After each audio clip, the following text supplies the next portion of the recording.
Welcome to the Good Book Club, everybody. This is August 11th, 2024. We are so excited everybody is here. This is going to be an amazing presentation with the author joining us. So this is very, very special. We have a couple slides to go through at the top here, and we'll do that. We've asked Landon if he would read the Good Book Club mission statement, which we read at the top of every book club episode.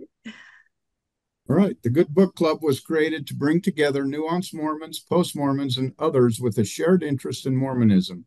We are introspective, critical thinkers seeking to learn, connect, and build relationships through the catalyst of literature. We welcome all who are searching for a safe space to share authentic thoughts, feelings, and ideas through open dialogue and shared experiences relative to Mormon culture. As we deconstruct previous beliefs, we encourage all to find happiness in the process of discovering new religious ideologies, spirituality, and life philosophies. Thank you so much, Landon. We have been reading the Good Book Club mission statement for a number of years, and I think we have a slide on that coming up. So, first of all, we'd like to say what an awesome time we had at Sunstone. The Good Book Club was there. Many of our members were there and came up to us and said hello. We had several people join because we talked about the Good Book Club a lot, but we just had an amazing time and evangelized the Good Book Club wherever we went. So it was really, really fun. Thanks to everybody else who also came and popped in and said hi to us. It was a great experience. All right, let's see. Upcoming events. And I don't know that we do have a slide. I want to tell everybody that it is the Good Book Club's 4th birthday. Now that's something. That's pretty amazing. 4 years ago, Landon and Bruce and I connected randomly on Reddit, and we started the Good Book Club, and it has been going every single month for 4 years. We are in our 5th season. And to me, that's quite an accomplishment. And some people that we have here today are OG members. They have been with us since the very beginning. So we love our OG members. We love our new members. And I'm just excited for our 5th year. This is incredible. So upcoming events. Speaking of our 5th year, here we go. The new book list is out. We needed a drum roll. Okay. So I will be posting this on our Facebook page for the Good Book Club. I will be posting this. I will be emailing it very quickly. I will go through this. And I would like to say that we need discussion leaders. We've already had somebody sign up for, I will get to that and tell you which one, Bruce? Homo Deus. Homo Deus, that's right. So if any of these books strike your interest, let's go back to the beginning. I'll just read through very quickly. Our book for September is The Subtle Art of Not Giving a F-U-C-K. If anyone has already read this book, since we've only got this short window, please sign up to be the discussion leader. It's really easy and fun to do. You just have to kind of lead the discussion, ask questions, and get us all talking. So you can sign up in the chat. The book is there. You can text me, email me, you can message me, you can put it on the Facebook page, but please take a look at these books and sign up for something that grabs you. October is going to be Armageddon, when the Bible really says about the end. Bart Ehrman, amazing. November, No Nonsense Spirituality, Britt Hartley. That was one that everybody requested. We've got December, a biography, an autobiography, Unorthodox, The Scandalous Rejection of My Hasidic Roots. January, Second Class Saints, another hugely popular one, Matt Harris. This is going to be a great one. February, The Art of Living a Meaningless Existence, Ideas from Philosophy That Change the Way You Think. That's going to be so interesting too. Moving on to March, we have Cultish, The Language of Fanaticism. Really fascinating. As we read through all these summaries and looked at all your suggestions, these are great. And all of these are from you guys. These are all books that you've read and suggested. Homo Deus, this one, Bruce has already volunteered to be our discussion leader. So that one's off the table. Everything else is up for grabs. Sign up now. The Dawn of Everything, A New History of Humanity. That one looks fascinating.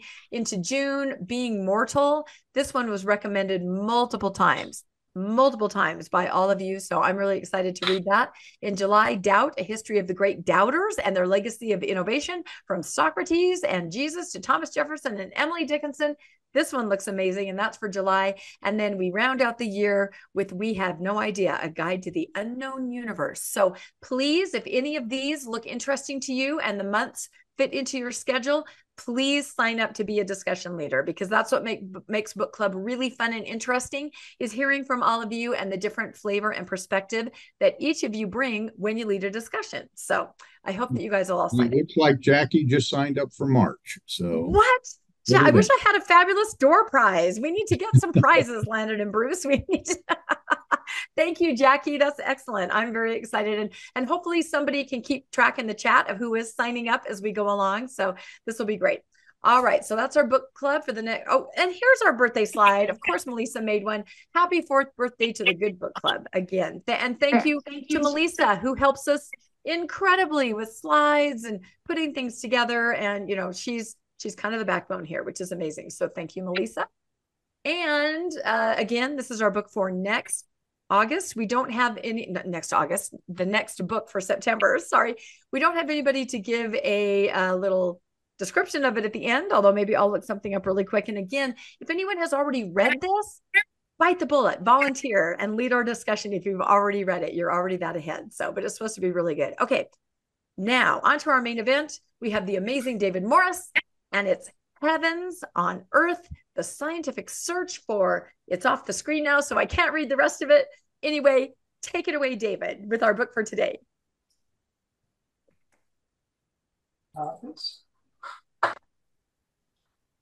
There we go. Everyone should be able to see that now. Well, this has been a really interesting book. I've probably read it now 4 times, listened to the audio book, almost as many times. I keep gleaning new things from it each time. And then I seem to sort of disagree with myself when I've come to a conclusion. But I guess that's the very nature, isn't it, of fact-finding and being skeptical. So Michael Shermer is probably the king of the skeptics. He's up there with Richard Dawkins, Hutchinson, a couple of others. He's been prolific over the last 30 years. But this book that came out probably 6-7 years ago is called Heavens on Earth, The Scientific Search for the Afterlife, Immortality, and Utopia.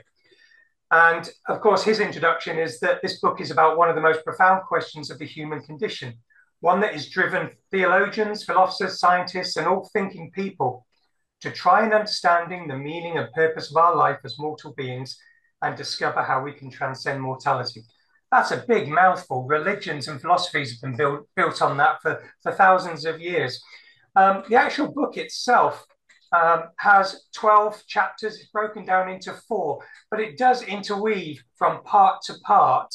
And what I've done, I've tried to extract some of the things that are going to resonate most with those in the post-Mormon community, particularly around the nature of death. Shermer's whole position is, well, I can't prove it, therefore it doesn't exist, but I'm not going to rule it out. So until he feels or sees anything that is objective rather than subjective, things like afterlife are out there for, debates for another day to prove. So essentially, he's looking to see if it can be established whether an afterlife exists. He wants to see how society has built in this thought of an afterlife. How do we inform children around death? What is this ritual? Are we alone in grief? Do animals share the similar type thing? So Michael then talks about how elephants and dolphins share similar deep experiences, but then goes on to discuss about, actually, are you really dead? And then he brings in the concept of near-death experiences and out-of-body experiences. And actually, is there any evidence through those of an afterlife? But he then goes on to talk about judgment. He calls it the cosmic courtroom, talking about justice. But do we have to be judged if there is a heaven? Do we have to have some form of pure justice to determine how we're going to, or where we're going to go? Now, as post-Mormons, we're very familiar with this multiple heavens. Islam, has 7. On a good day, we have 3, maybe 4. Christianity as a whole, heaven, hell, fairly simple. So he's talking about, despite a more wide belief in afterlife, no one can really agree. And it's all based on what they immediately see. There's no universality about it. So for most, he will see, actually, it doesn't come to much, the belief in the afterlife. If you were a Muslim and you're looking at Islam, then your heaven is based on what would be like if you were a desert dweller. If you are a Christian, normally it's what would be the best for you in a Western community. So I do find that actually, quite insightful on its own. But straight out of the gates, he said, this is the reality of the human condition. Memento mori. Remember that you have to die. So that's universal, regardless. Like birth, we're going to die. And there's been perhaps maybe 7.5 billion, 108 billion, 7.5 billion still living. So he said the ratio of dead is about 14.4 to every one person. So only 7% of anyone that's ever lived is living today. And of those 100 billion, none have come back in his ways to actually say that they've been resurrected, reincarnated, or relived. Therefore, death is final. It's a time that most people say it's the sacred time. We need to think about it. God hasn't revealed all the beauty because we couldn't understand it. But what he's arguing is actually in heavens on earth, there is one more, than 2 and 3 and 4. There's multiple heavens. And actually, it's on the earth. It's what we do here that really matters. Now, he raises the point, and I think some of us have experienced, where we've seen not only babies born, almost said adults, which probably wouldn't be the case, but babies born. And a number of us have also seen as people have passed, whether it is in a more peaceful state, whether it's in a more critical or an emergency type situation or a hospital, or they go in their sleep. And there's definitely a distinct change in how people seem to clinically die and in the way that they look prior and after. And Michael then goes on to talk about difficulties with resurrection or reincarnation. He thinks about what is the soul. He, although we won't go into it too much, thinks that actually the source of the soul is the brain. You damage the brain, you can't then restore the soul. It's that sort of thing. He also follows through on cryo serving. So you're going to be deep frozen. And at a given time, you're going to be brought back, and like a memory backup, you're going to be restored from what he calls the godlike computer qualities. All of your history, all of your data is going to be restored back to you. But of course, he then argues that isn't going to be you. That's going to be the backup. It's the experiences that make us. So, majority of people, even though some claim they're agnostic or an atheist, 3/4 in the US claim that there is an afterlife. So that's interesting that even a number of atheists believe that there is something. So I don't know if that's posited by the fact that they just hope that there's something, and we're hedging our bets right now. They're saying, well, we've got the best of both worlds. But again, in a more recent survey in the Pew Forum, they found that 74% of Americans believe that a heaven or a type of heaven exists. Unsurprisingly, they find that Mormons top the chart at 95%, which is perhaps why it's more appropriate that we focus today on how death, how the afterlife affects post-Mormons. So a lot of the quotes you'll see are direct lifts from the book. So Michael said, by our teenage years, we understand that death is inevitable, universal, and irreversible. At the same time, most people also tend to believe that some part of life may continue into the next life, a tendency reinforced by most religions, and the language parents use with their children to describe what happened to lost ones. They're at rest, at peace, beyond the grave, gone to a better place, departed this world, are in heaven with God, resting at the feet of Jesus, in Abraham's bosom, in the promised land, and the like. So even with this type of language, there's not a finality, because if you are resting with God, then obviously you're not nihilo, you are not nothing, because resting is actually doing something.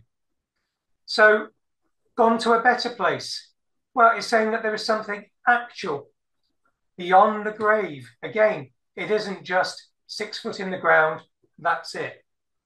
So he's very keen to show that this is unhealthy. He calls it the paradox of deceptive advertising. He said this sets up another mortality paradox.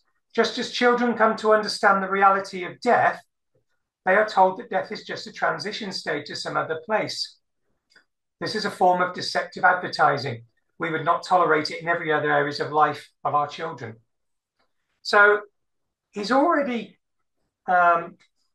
putting in place that there is something, well, you could call it immoral, but who defines morals? There is something dishonest, perhaps he's saying, that by saying to children, this is what happens, or this is what happens to your bunny rabbit when it dies, certainly for small children. But when it comes to grandparents, if they're at another place, they still believe then that the grandparent may still well be alive. There's also a wider argument that's saying if we're starting to fill our children's minds and our knowledge with that there are other places, that it's not, as I say, nihilo, nothing, then actually how damaging is it to them? Are we building a moral compass to them that is wrong right from the beginning? They can't prove that it's right, and yet children learn by doing. So he talks about arguments about why religions, why organizations put forward that there's an afterlife. They say there's the terrified view. That's where we are so scared of something happening after this life. Therefore, we must put in place that something happens. Now, he doesn't really buy into that, but that's something that's put forward. For those, for example, who grew up in the LDS church, we weren't, I don't believe, threatened with the hellfire damnation. It was more subtle, it was more shamed, it was more guilt. If you don't do this, then you won't achieve what you can. It wasn't hellfire damnation as we see in some Pentecostal or apostolic churches. It was more subtle than that. We grew up, actually, this is the place where we go. This earth is only part of the journey. The real journey is on the other side of this pre-earth and earth. And of course, when Michael's asked about where do you go after life, he goes, well, it's the same place before life. Nowhere, because you didn't exist.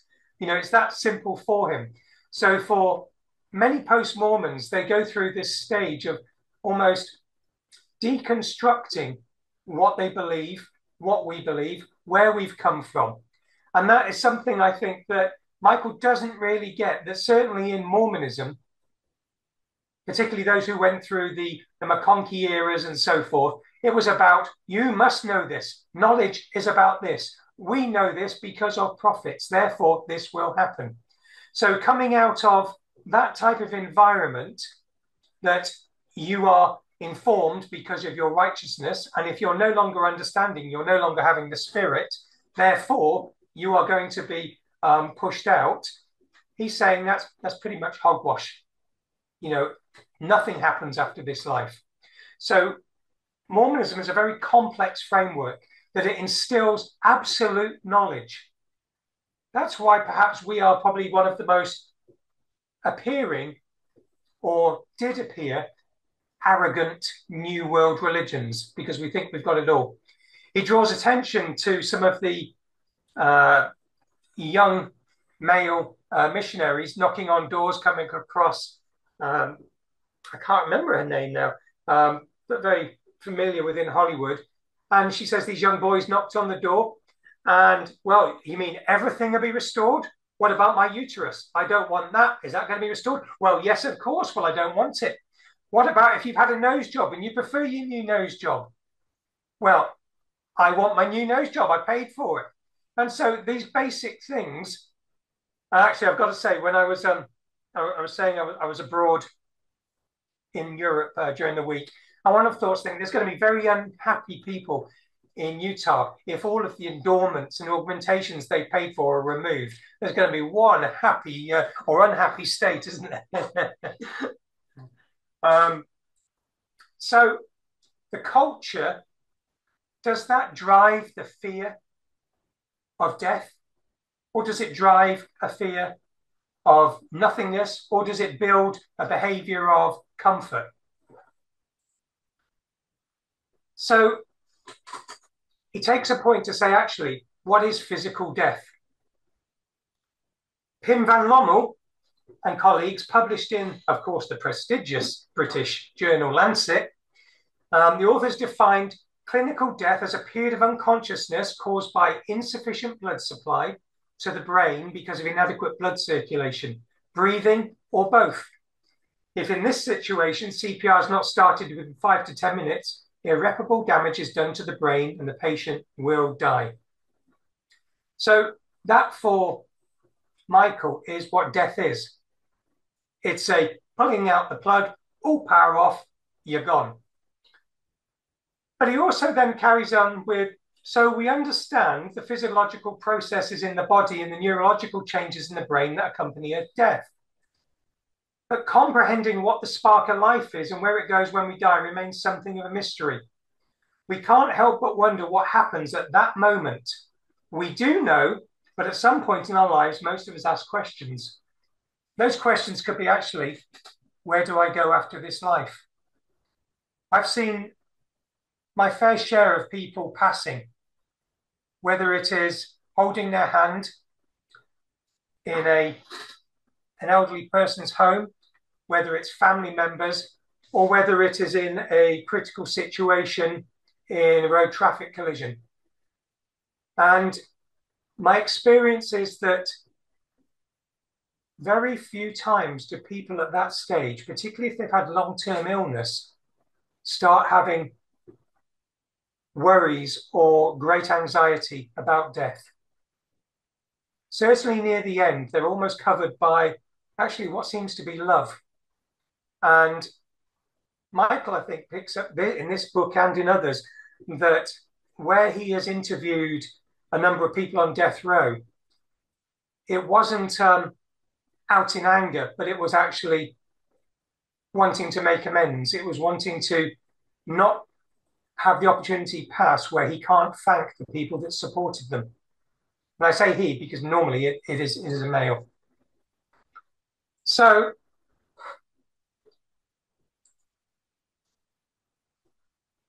he said it's not just humans. It's not just the biological Homo sapiens that we are. And we've looked at this actually before in some of our other meetings in the Good Book Club. But to demonstrate, Michael turns around and says, well, actually, animals have the same experience of what appears to be deep feeling.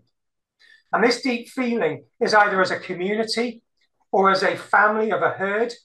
Is it a school of dolphins? Okay, Jackie, you're going to correct me, I know, but it's lots of dolphins in a big family. I'll call them that. And he says it's not surprising, then, to hear stories from fishermen that dolphins have been seen pushing sick or wounded members of the pod to the surface so they may catch their breath, and mothers who support their dead or dying offspring or their backs so they may breathe. Now, I don't know if that's to say that they know that there is anxiety, if there's panic, if there's distress among them, or if they know that there's a forthcoming death or trauma coming. You know, I don't think we could see that. We're not dolphins, we're not elephants. We can't understand that. But there is something that is psychologically happening with animals that is demonstrated by the way their behaviors are observed around these animals. We do see things that happen.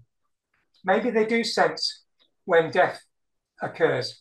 Certainly those who are cats, foxes, or those sorts of things will drag either themselves or other animals to a far off place so they won't be attacked if they're passing. So it's really complex, but they do seem to have a great sense that something is happening. Elephants also have passed the self-awareness mirror test, and they appear to grieve. And when they encounter the bones of long dead elephants, So this seems like a memory or an acknowledgement that one of their species has passed, especially where they come across skulls and tusks. They've been seen to stop and ponder and find and carefully touch and move the bones with their trunks in what looks deep curiosity or concern. And there's further experiments that actually show different types of tusks or bones and wood and plastic all in a line. And they seem to go to the ones that associate with them most clearly. So I've got a 1-minute video, and I'm hoping that the sound is now coming. And let me just check.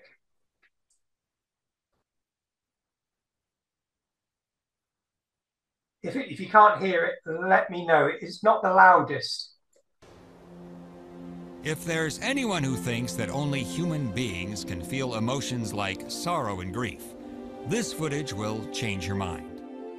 An elephant family in Kenya's Amboseli National Park comes upon the bones of their own matriarch. As they tend to do whenever they encounter any elephant bones, the elephants first gather around the bones in a defensive circle. Then they turn the bones over, picking them up, feeling every crevice.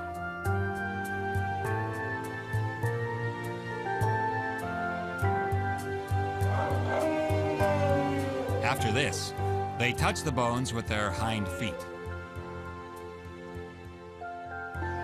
Scientists who have studied elephant behavior are certain that elephants experience deep emotions and have some understanding about death. Everything about the way these elephants are grieving here proves that point. Okay. I want to throw it out there. From what we've said and the experiences of what we've had in our experiences of death, perhaps any experiences of what we may consider after death, or even the relationship that we have to other animal kingdoms, is it simply a matter of it's just a coincidence that animals have this? Do we happen to have feelings by coincidence, by the pure fluke that we know when something is happening to our family? What does the group think?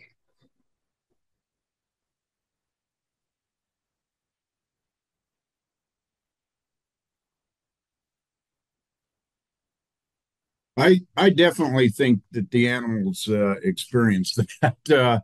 You can't watch this without seeing that. And I thought it was interesting in the book how he mentioned that their tusks, they recognized the tusk more than the bone. Like the tusk was an individual part that they knew that person by the tusk, or they knew that elephant by the tusk, as opposed to the bone, and that's how they were able to identify. Oh, this is someone I know. It's not just bones. And I started thinking about that, and if we came upon bones, we wouldn't know it was our ancestor or even our father or mother if you just came across bones. But if they had something particular, they were wearing the wedding ring or something that we recognized, and it seems like the tusk was what was the thing for the elephant. So I've seen multiple animals where they become upset or clearly saddened by the death of some, their companion or the other animal that they're with. And so I really believe that, yeah, some animals definitely are aware of death. Becca. Yeah, and not only that, I just think I find that animals have great empathy even for other species like human beings. I have a cat that I remember one time I had a just extraordinarily hard time at work. I was very upset. I came home, kind of sat on the floor. I was going to watch TV. My cat literally launched itself onto me. Never, strange behavior for this cat, put its head on my shoulder and was just an obvious soothing behavior. So I know that animals have those sensibilities, and I know that they sense loss and grief. I think some species are different in the hierarchy, but I think it's impossible to spend any time around animals or have any knowledge of animals and not, I don't believe it's personification. I know that they do have those feelings like that. Jackie? Yeah, I had put it in the chat that Michael Shermer says that reminds us all that we're animals. So that only makes sense to me that animals that are a little more, I have this kinship with elephants, but a little more evolved or part of our lives would also be those bigger mammals seem to really fall into this category of showing some kind of emotion, attachment to family, be it their pod, their herd, their whatever. But then also I was going to say, yeah, that dogs often are cited as grieving for their owners. Even the point that we had this dog, she was my son's dog, and when I went to take him to college, she knew he was leaving and she just howled. I mean, I'd never heard anything like it in my life. And she was always so happy when he would come home. So, I mean, animals can, I totally believe they sense their own people, their own group.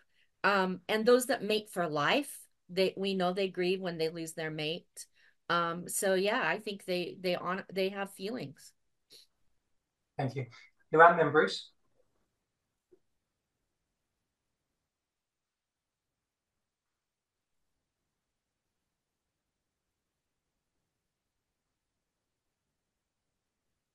Did someone say my name? I'm Yeah. sorry. It just reminded me that my daughter got an email from a person she'd given 2 kittens to.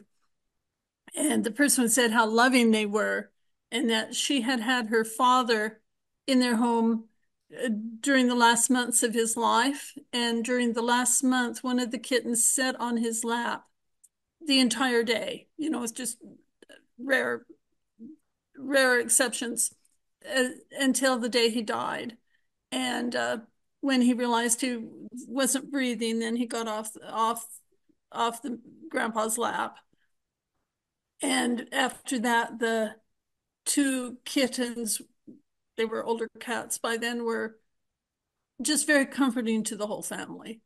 And just more evidence that they have feelings and that they sense when someone needs comfort.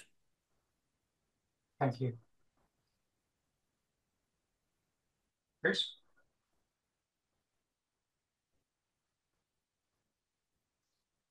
You're muted, Bruce. There we go. I muted myself because I live by a hospital and ambulances were coming by. Yeah, the basic concept that humans are animals too. I mean, I grew up with a Siamese cat that was very attached to me. And as a kid, like I would be shooting a BB gun in our backyard, and my mother would come out and said, "Okay, the cat's," or her name was Tinkerbell, "is really upset. What are you doing out here?" And she'd gone in and, reported me to my mom that she was not happy about what was going on.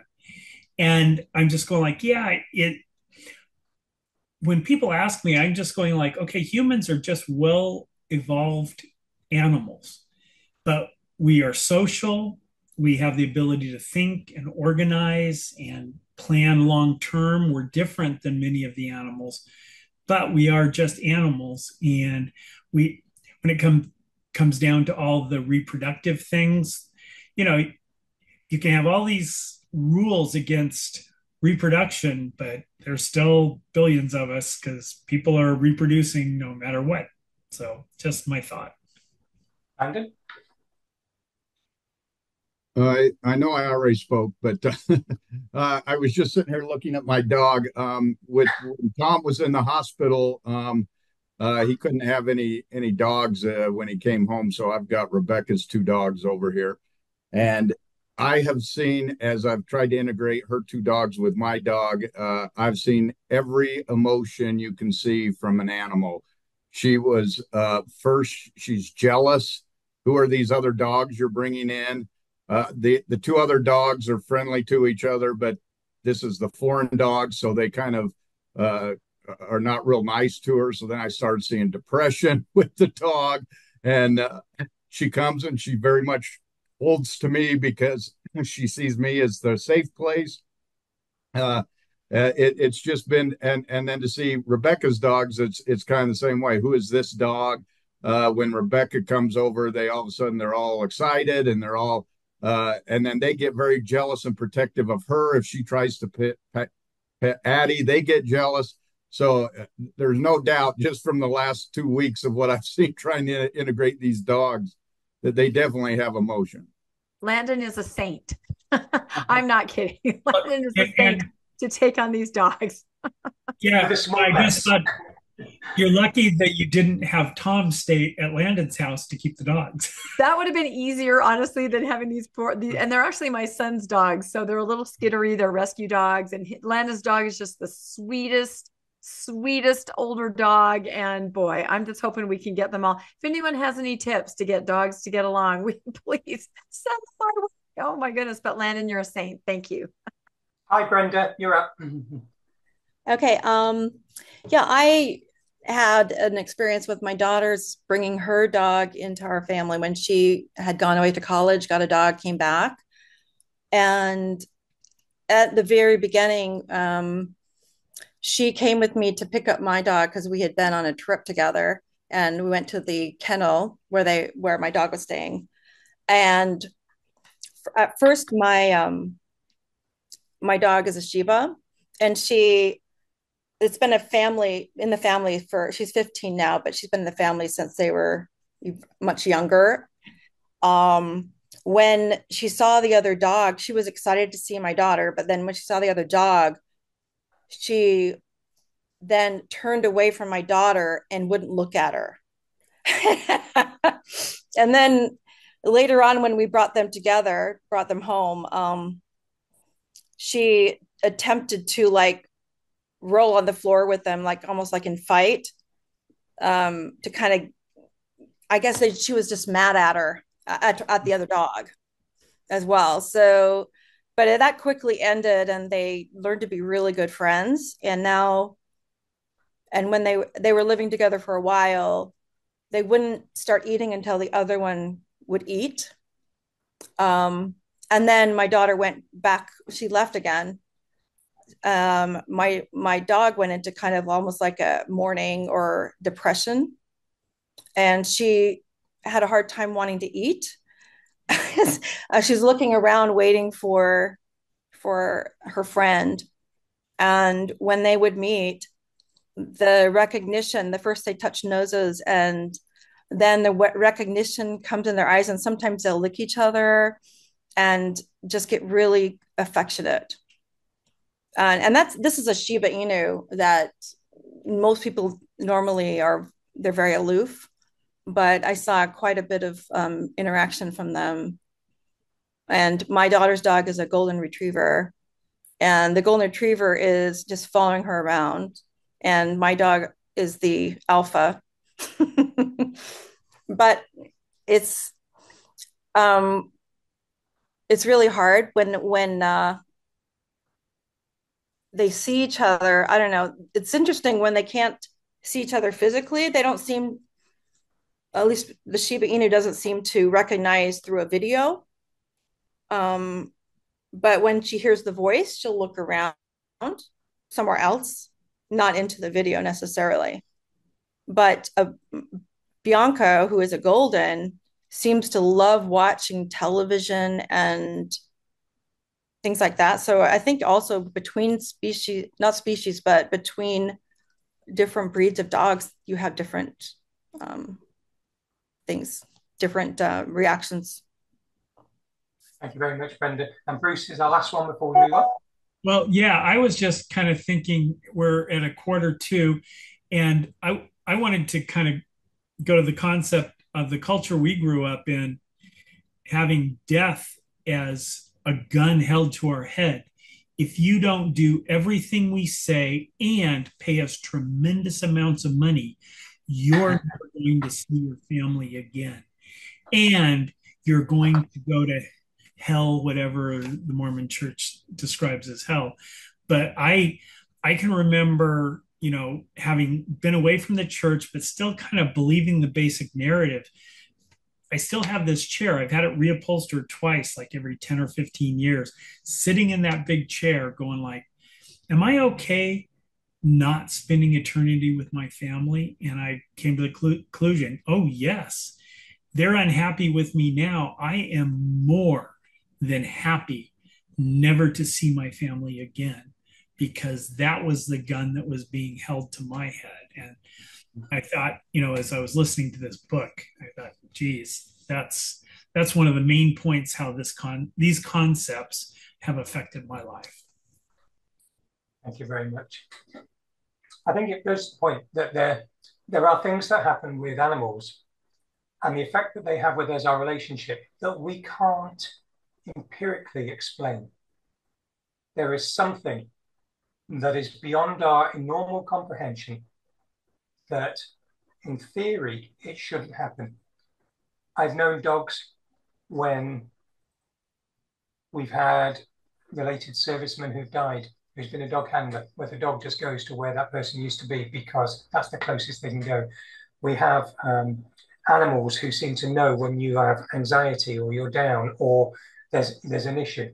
So there is something, I think, even though Michael doesn't like calling it supernatural, he doesn't believe there's a supernatural, I'll just call it natural that we don't understand. I believe that there is something there. But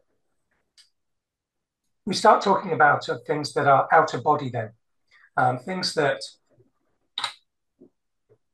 he calls near-death experiences. And if you've read the book, you'll notice the shoe on the ledge, where there was pretty much the near-death experience. Well, look, I saw, a shoe on the hospital floor.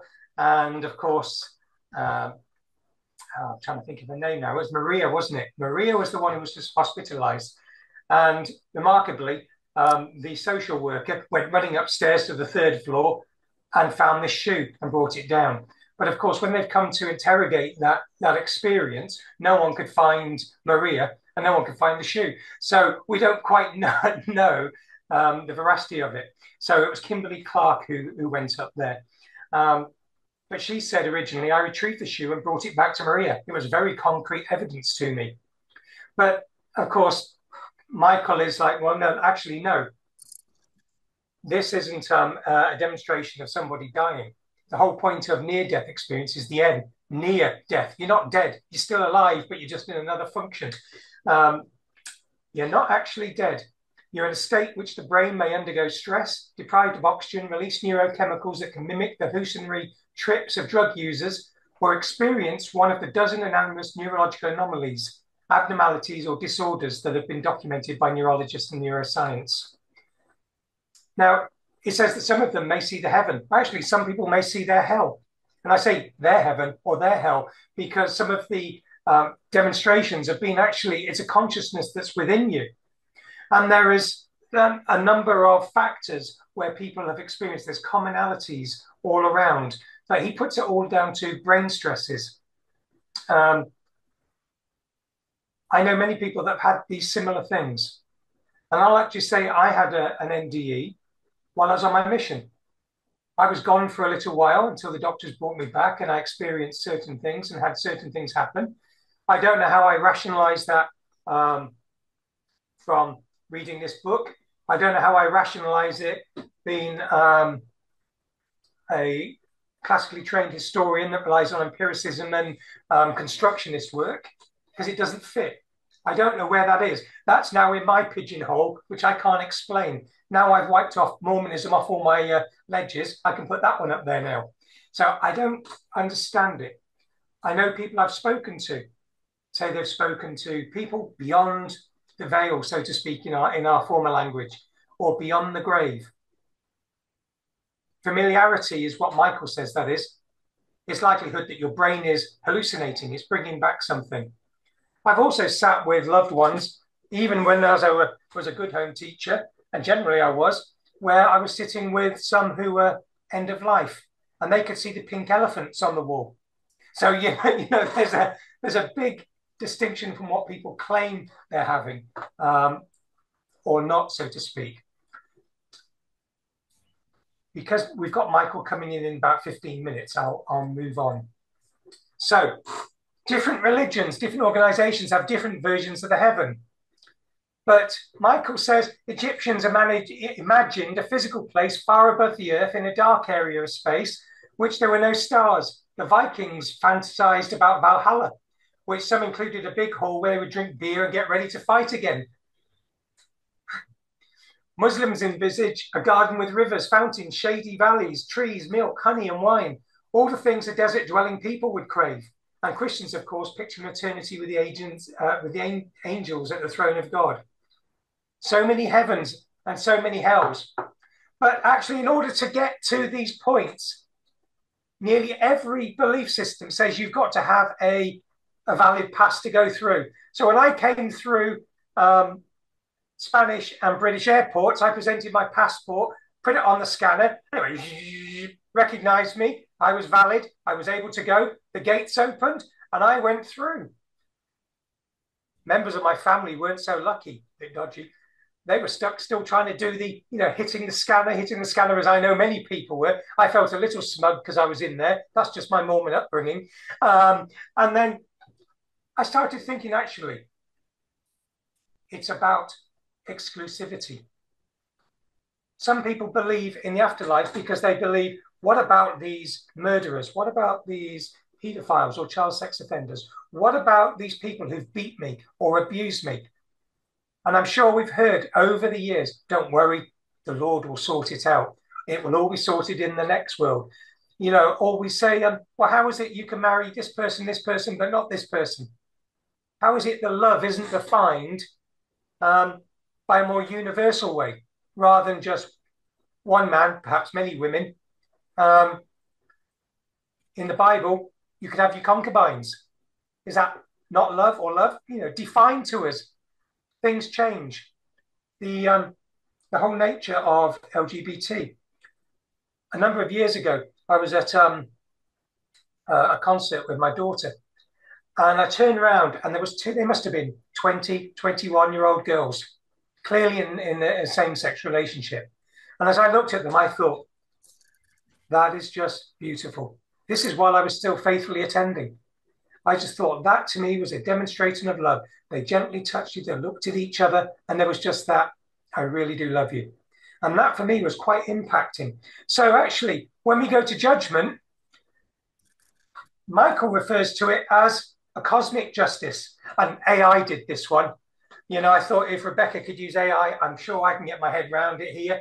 And so among its many fascinations in history and literature, heaven is not only where God is, it's the psychocosmic courthouse where ultimate justice will be meted out to reward people for their good works in life, by exclusion to punish sinners.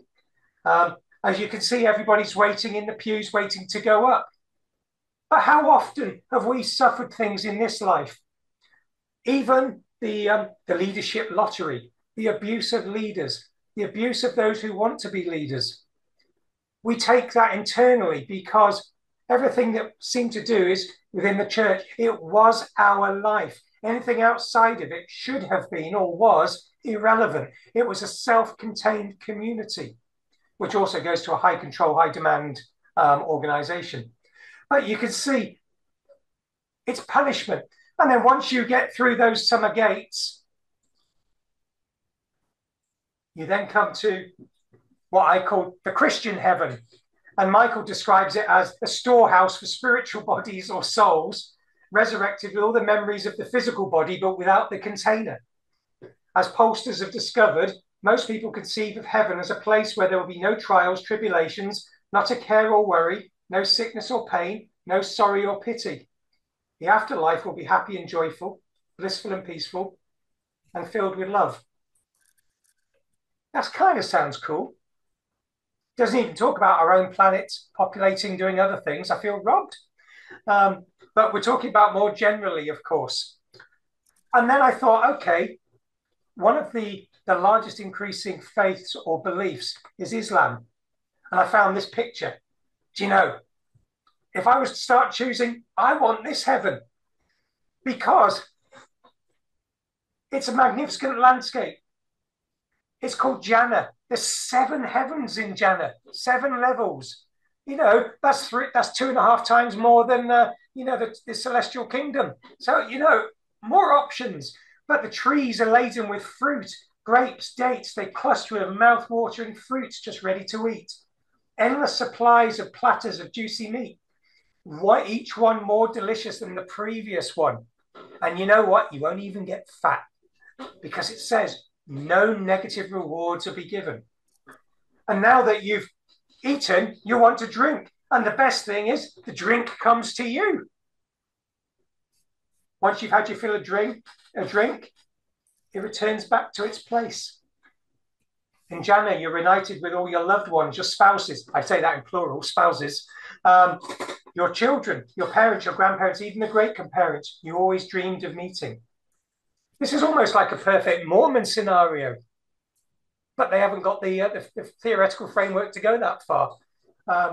Maybe it's I just, like the fact that you can do what you like and you're just going to be plain happy. Hopefully no one bothers you. You can just sit in your corner. You can read your book of the month. You can listen to the weekly, Mormonish. You can, catch up on Mormonism Live. And if you can't get that there, well, what's the point?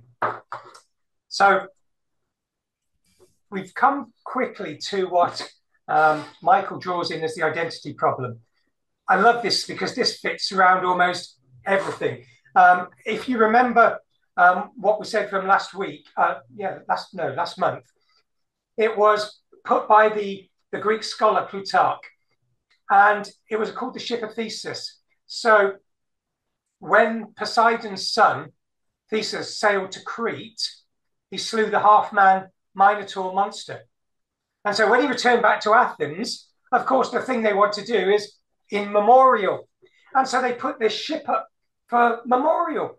But as time came by, each of the timbers started to rot. So they started putting new timbers across until the entire ship was made of a new material. So you have to ask, is this still the same ship?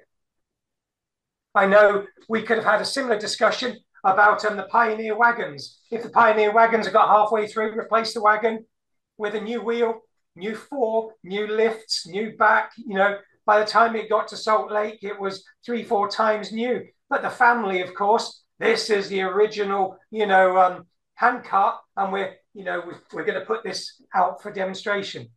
But if it's been replaced, upgraded several times, is it really the same thing? So the basis is that our body changes every 20 to 30 years completely.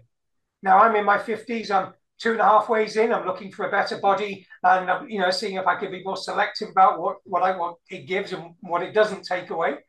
But actually, am I the same person? Well, no, because age and experience has gone forward. So the idea of this replication, of resurrection, Michael says actually there's 2 logical problems with the scientific form of reconstructing the body. How can you be resembled or reassembled just as you were, and yet this time be invulnerable to disease and health? Is that part of what our makeup is, or what makes us? To avoid these problems, you would need to be resurrected in a much different state than we are now. Well, this identity wouldn't be really us, because what if there was a gap between our mortality and post-mortality and then a resurrection? How is all that done? At what point are we resurrected? Some have posited that it's 33 when Jesus Christ was resurrected, so to speak. But actually, when is our perfect time? There's things about me now that I like now that I didn't like when I was in my 30s. There's a lot I liked when I was 18 and 20 that I don't like now. What choice do we have? Is it a choice?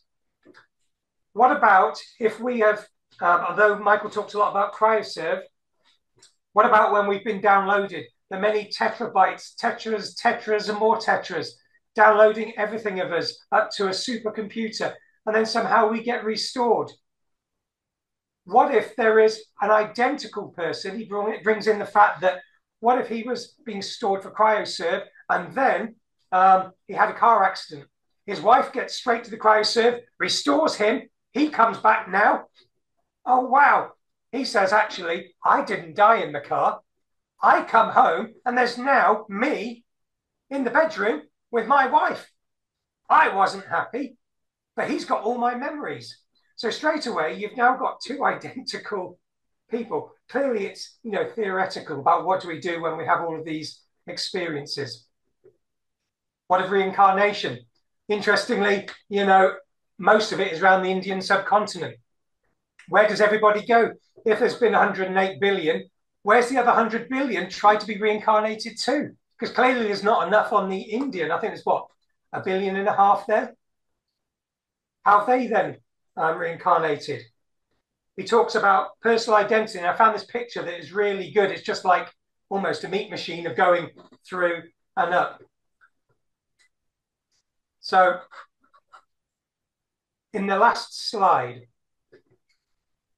what does he conclude? I really like this. Actually, we should find awe and purpose in this cosmos, in the cosmos, and actually where we are now. It's the wonderment. It's seeing something that's grander than ourselves. Many people think of this awe-inspiring as God and call it spirituality. But a great many others find awe in the world or the wonder of the cosmos. This was a picture that I took, not as good as John Lundwall because he's a massive photographer, but it's close. This was in February when my wife and daughter, we went on to some of the hills nearby to watch the sunrise as it came over. And I've got to say, it was emotionally moving. It was beautiful. It makes you realize almost your nothingness, but at the same time, your value. But purpose is personal. Science informs us that there are some tried and tested methods that we can bootstrap ourselves. For example, love and family, meaningful work and career, social and political involvement, transcendency and spirituality, challenges and goals. Research shows that seeking happiness by itself is not enough for most of us. We need meaning. We want a sense of purpose. Although happiness and meaning overlap, they're not the same. And I love this very last paragraph. We are given this one chance to live with 4 trips around the sun, if we're lucky, a brief but glorious moment in a cosmic drama unfolding on this provincial proscenium. Given all we know about the universe, the laws of nature, that is most of us can reasonably hope for. Fortunately, it is enough. It is the soul of life. It is heaven on earth. So, you know, when Michael comes in, I'll be happy to take any thoughts. I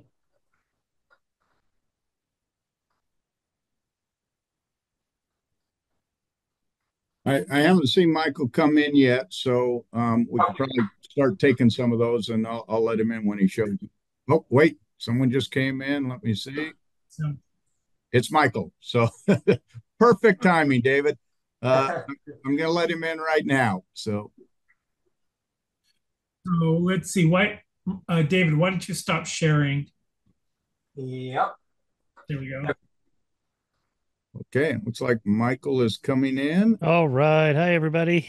Hi, Michael. Hi, How Michael. are you doing? What's going on here? What the heck is going on? Welcome. We've just spent the last hour on the freeway of the book. Really grateful you can come in. I know you've got special things you do on a Sunday. Well, I finished tennis, and then I'm going to do with you guys, and then I'm going to go for a bike ride after that.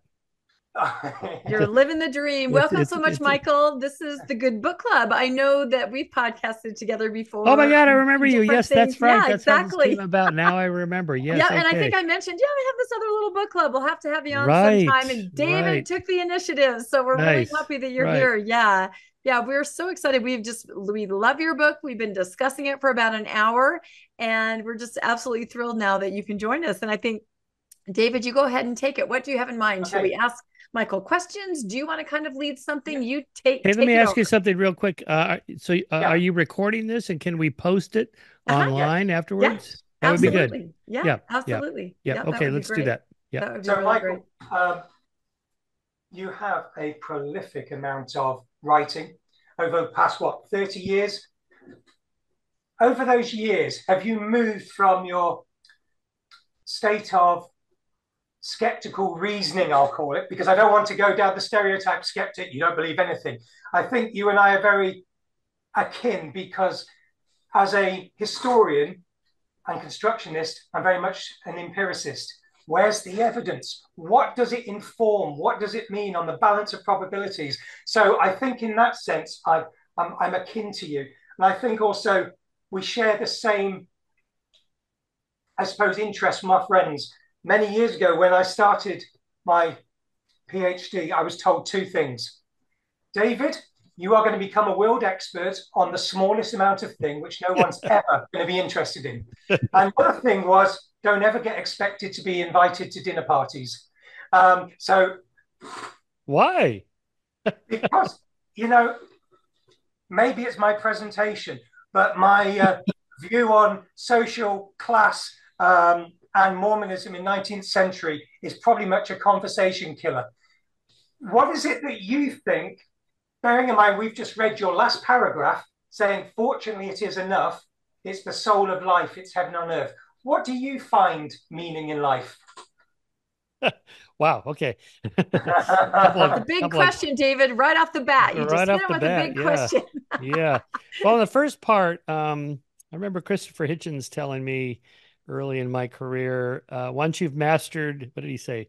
Once you've mastered the pen and the podium, you never again have to dine or sleep alone. Okay, all righty. And that is partially true, although I'm happily married now, so I don't have to do that. But the second part, but I don't know. I find that if you're engaging and connected with people, they do want to know. They're intellectually curious about all this stuff. Almost everybody. I mean, I just did a big conference in Florence, Italy, sponsored by Peter Thiel, of mostly Christians and intelligent design theorists and people that think there are rational, logical, scientific reasons to believe in God and Jesus and the whole thing. And I was sort of their token skeptic. But if you're friendly enough and engage with people with integrity and honesty, they're very open and nice and friendly, and they feed you good food. So I mean, I've never had an issue with that if you're just genuine with people. I think people respect that, and if you treat them with respect, and you're genuinely curious about what they believe and why, which I am, because part of my day job is. I mean, my first book was called Why People Believe Weird Things. Well, why does anybody believe anything? And I am curious about that as, a psychologist and historian of science. And, why does anybody believe anything? Okay, good question. So in terms of your second big question, yeah, I think it's, very unlikely there's an afterlife and a God and so forth. But whether there is or not is kind of irrelevant because we don't live in the next world, in the hereafter. We live in the here and now. So whatever is to come, probably nothing, but if there's some place we go, okay, fine, I'll deal with it when I get there. But what difference does it make? It's what am I doing today? What am I going to do this afternoon? What am I doing tomorrow, next week, next month, next year? That's what matters, and how you comport yourself and how you deal with other people. And are you trying to do a little bit of good in the world and make the world slightly better tomorrow than it is today? And, that's pretty much where it's at. And, there's research on what brings meaning and purpose to people's lives. And, religion and spirituality is one of those elements, but it doesn't matter what the religion is. It's irrelevant.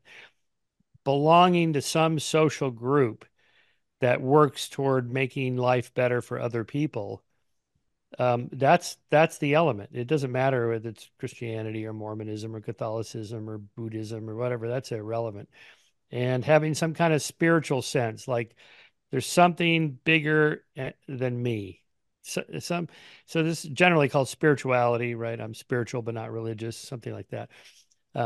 What does that really mean? It's just like getting out of your own skin and your own head and getting out into nature, appreciating the cosmos or the mountains or, anything that takes you out of yourself seems to make people feel better about themselves and feel like their life has some meaning. And it could be just, volunteering for a nonprofit or, a political campaign or your church, anything. It doesn't really matter. Just do something, get out the door and do something constructive. I saw your 2-minute video on YouTube up by the sea, walking around. I think you're going to go collect some wood, saying, actually, this is what your meaning is.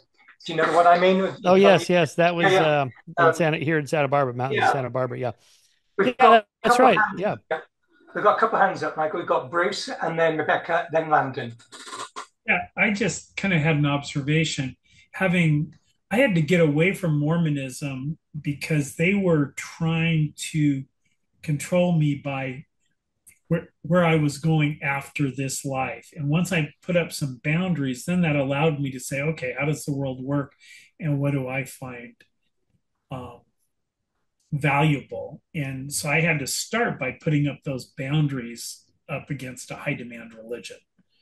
And then I could say, okay, how do I think? And that's kind of what the book club does. We read books on genetics, we read books on social things, memoirs of people who've left other high demand religions, and I found that helpful to be able to get away from a high demand religion. And then Interesting. What does that phrase mean? High demand religion. Well, Mormonism. yeah, Mormonism tells you what you can eat, what you have to do sexually, what you have to do with your money, and you have to do everything they tell you, or you're going to hell and being separated from your family. So it's a kind way to say cult. High demand, high control. Every aspect of your life is controlled, but it's kinder to say high demand, high control. So that Mormons don't bristle when you say cult, you say high demand. And then I've often found them say, oh yeah, it's a high demand religion. I go, yeah. Don't forget also what you can and cannot wear. Yes. Right. Yeah, all part of it. Now, you're not talking about fundamentalist Mormonism. You mean just mainstream Mormonism. Mainstream Mormonism. Yeah. Yeah. It's very controlling. In fact, lots of us, when we leave Mormonism, when we look at the bite model, almost every single aspect of the bite model in some way is what Mormonism has done to us, from information control to, control of who you marry, what you eat, what you wear. And again, the control is just holding the afterlife over your head. Of course, you can do all these things, but you have to check in with your ecclesiastical leaders, and they'll ask you. And if you tell them, yes, I am not wearing my garments, yes, I'm drinking coffee, they won't give you a temple recommend. A temple recommend allows you to go into the temple, and that's where you can be sealed to your family forever. If you can't go into the temple, you do not have your family in the afterlife. So it really does kind of hold you hostage. It's an interesting concept and mindset to others, but that's why we say high demand, high control. and every good Mormon who's been to the temple has heard, there is no other way. There is no other way. That's right. Yeah, I actually feel that the afterlife is one of the most dangerous concepts in any religion. And that kind of leads me to my question. As a post-Mormon, a lot of our family and friends say, oh, you must be so terrified. Now you don't know what comes next. You must be just living in a constant state of fear. For me, it's the opposite. I find it very comforting. Randomness is amazing. And the idea that there's nothing being held over my head gives a lot of freedom. How do you react? Because I'm sure you have people that come up to you and say the same thing. Oh, you poor, terrified atheist, right? You hear that all the time. The frightened atheist. There's nothing. I mean, do you engage with people? Do you try to give a little perspective, or you just kind of wave them on their way? How do you interact with people? Because we have that all the time. People telling us, and I'm just not saying people, I'm saying like kids. A lot of us have children that are still in the church. I do. And they say, Mom, how can you live like this? Aren't you terrified? You're not going to be with us.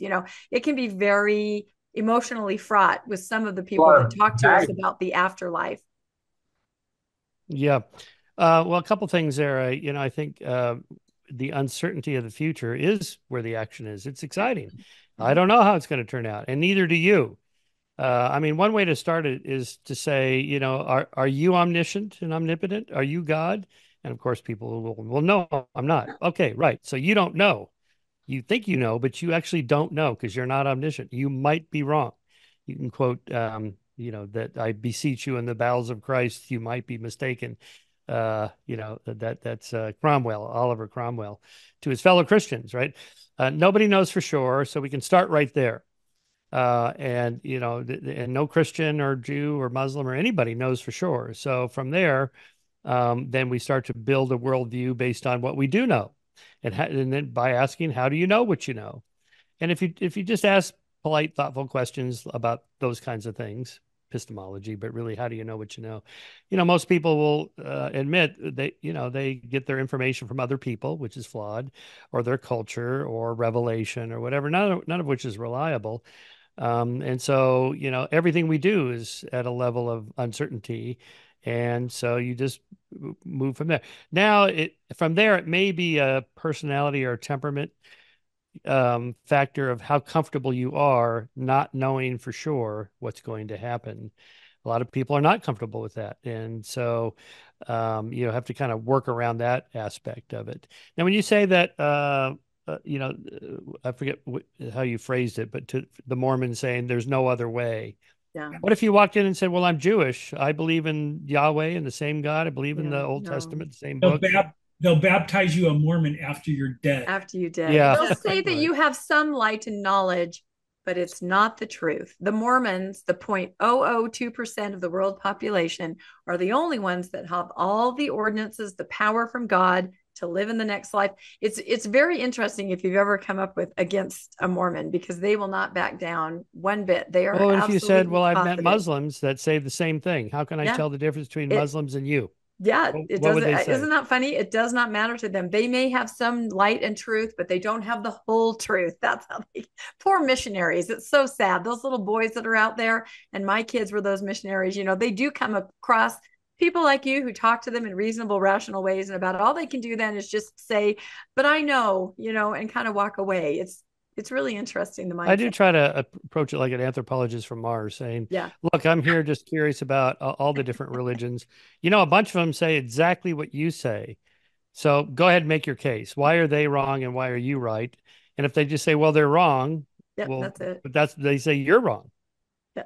No. So how can I tell? It looks, so it's all feelings. Just feelings. That's all they have. So. Another one I've been trying recently with Christians about the resurrection, who claim they can prove the resurrection, or the resurrection of Jesus is not a mythological claim. It's an empirical truth. It really happened.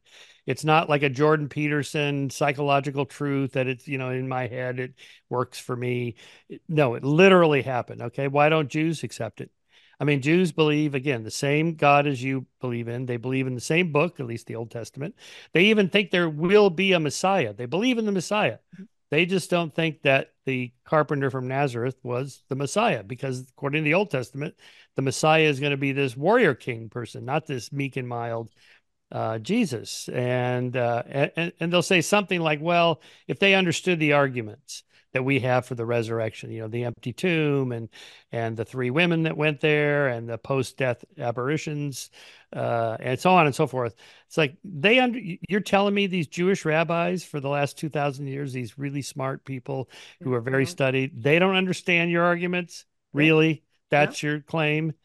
Because I can tell you, I have talked to them. They understand your arguments. They just don't think they're very good. Yeah, it's all about feelings. That's what Mormons have. And it's interesting because most people who step away from Mormonism very quickly deconstruct all of Christianity and become atheists, just because of that high demand, high control scenario that they've been raised in, where it's absolute truth. And once you deconstruct that, you have those tools to deconstruct everything very quickly. So it is kind of interesting. Landon, go ahead. Sorry, I've been talking too much. Michael's so fascinating. Yeah, Michael, I've now read two of your books. This one, Heaven on Earth, and Conspiracy. And I think I like this one. Well, I know I like this one a lot better because I'm not a conspiracist. But I went to the movie last night, and Rebecca was there. Fly Me to the Moon. Have you seen that? Cute little show, but it's about the moon landing and how it was faked. And Rebecca's family comes from that background, so she was telling me all the arguments of I was raised that there was no why moon it was landing. faked or whatever. I think she was trying to get a rise out of me, and it was nice to be able to say, Michael Shermer would not be proud of you right now. Well, you're telling me Mormons don't believe in the moon landing happened? Oh, yeah. No, not all Mormons, just some Mormons. Because Mormons have to believe in the conspiracy theory of their origin story, they're hardwired to believe a lot of other really wacky stuff. They do not have the critical thinking skills to be able to see through a lot of them. They fall for MLMs. They fall for conspiracy theories. I could go on and on like that, but yeah, they do. MLMs? I guess where I was going with that. Multi-level marketing. Like any kind of, like, this will be great. You'll be rich. Yeah. They just don't have the critical thinking skills to be able to think themselves out of a cardboard box. Utah is the number one scam state in the nation. Yeah. Where I was going with how many people become Mormon from outside of the church? What's the rate of missionaries conversion? So much not anymore. In the 70s and 80s, there was a big push. It was pretty popular and there were a lot of converts, but anymore, not very many. And, Mormons claim they have 17 million members worldwide. Most of those, if you don't officially quit Mormonism, you're still on their books until you're 110 years old. Oh, wow. So a lot of those membership numbers, the true estimate is probably around 4 million, 4.5 million. But yeah, very few converting now. It's very difficult because of the internet. I think that happened to Christianity in general too. They have a big push now in Africa.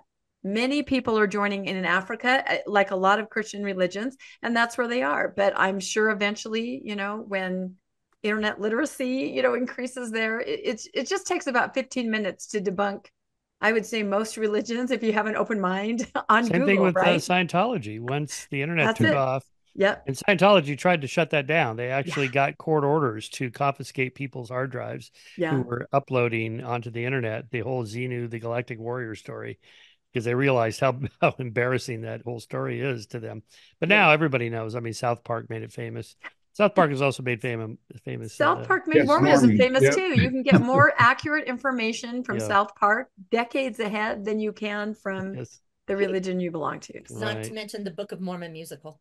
The Book of Mormon, the musical. I love that. It's one of my favorite musicals of all time. Fun. And but to their credit, at least the Mormons haven't taken a fatwa out on, on Matt and Trey. Not yet.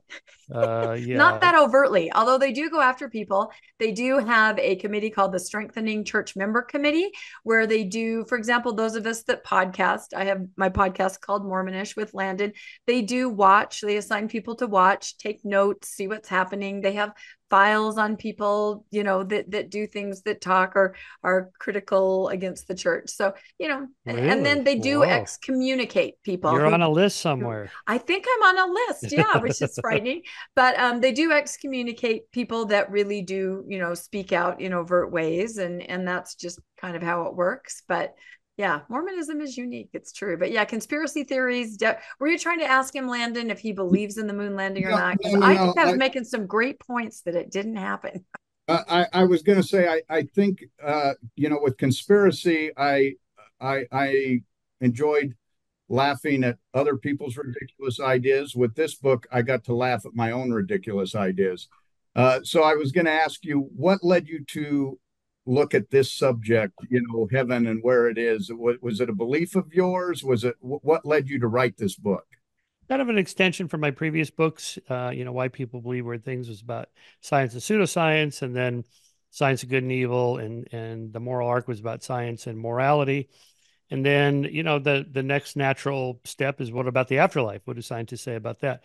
But not just religious versions of the afterlife. I mean, I deal with those in a chapter in the book, but really most of the book is focused, as you know, on more secular versions of the afterlife. I mean, everybody would like to continue living. The whole singularity is near, and cryonics and transhumanism and mind uploading. These are all secular versions of the afterlife. And I know a lot of these people, the extropians, the transhumanists, the singularity people, Ray Kurzweil, Ben Goertzel, these guys that really seem to believe, almost with a religious fervor, that we are in a very special time. Our generation is the generation that is going to live forever, and that we're about to reach longevity escape velocity.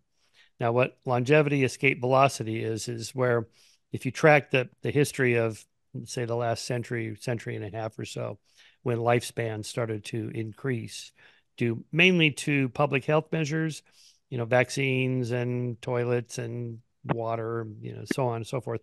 The average lifespan went from about 40 to about 80 in the Western world. How did that happen? Well, through all these technological, secular, scientific measures. Okay, well, if for every year that you live a month longer, or 2 months longer, or 6 months longer, if you follow the curve, just think of Moore's law, where the computing power of computers doubles every 12 months or so. Just follow those kind of exponential growth curves out, and follow that particular one. At some point, when you reach the point where you live 12 months longer for every year that you live, then you will never die. You will get to live forever because you will just continue to live due to science and technology and medicine. This is their claim, right? And so, I always remind them of Stein's law. Stein's law is any trend or curve that can't go on forever won't. And these things are not linear curves that go on forever. They're they're S curves. They flatten out toward the top. And but anyway, the short answer to your question is there's a lot of interesting theories and ideas allegedly grounded in science and technology that we are the generation who will live forever. We are really, it's almost like we're the chosen ones.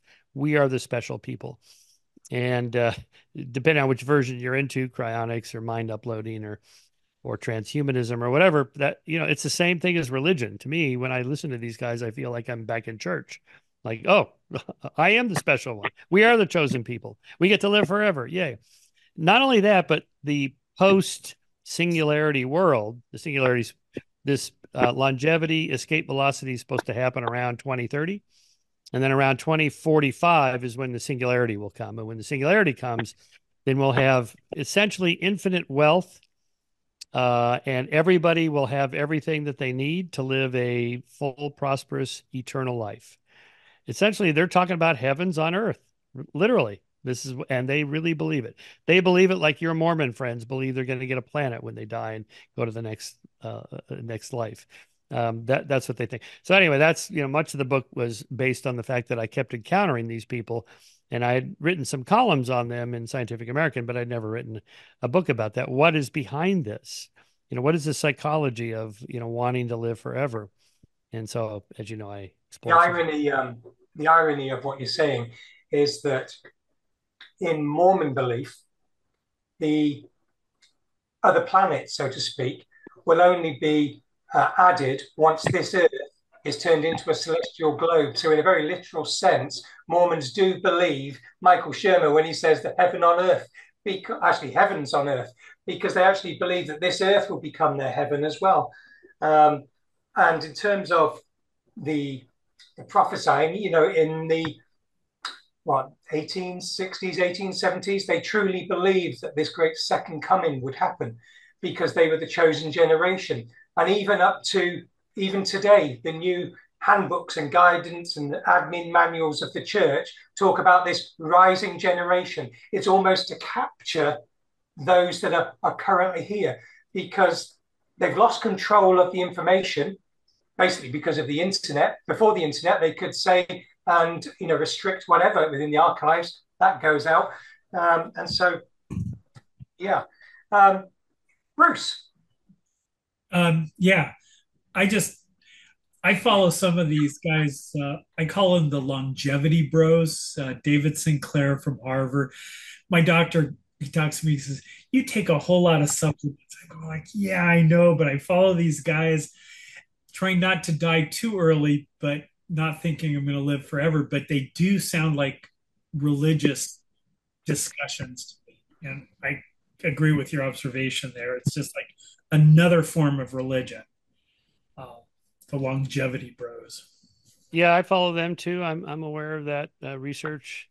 Here's how I think about that. It's a factor, an effect of diminishing returns. There's only so many things you could do to extend your life, and some of them are much better than others. So the big ones are, don't smoke, don't drink in excess. If you're a Mormon, I guess you don't have any alcohol, so maybe that's good because my doctor and other people I talk to know a lot about this say the amount of alcohol you should have is 0 in terms of your just physiology and kidney and liver and so on. But exercise, reasonable diet, low risk lifestyle, and then just basic go to your doctor and get checkups.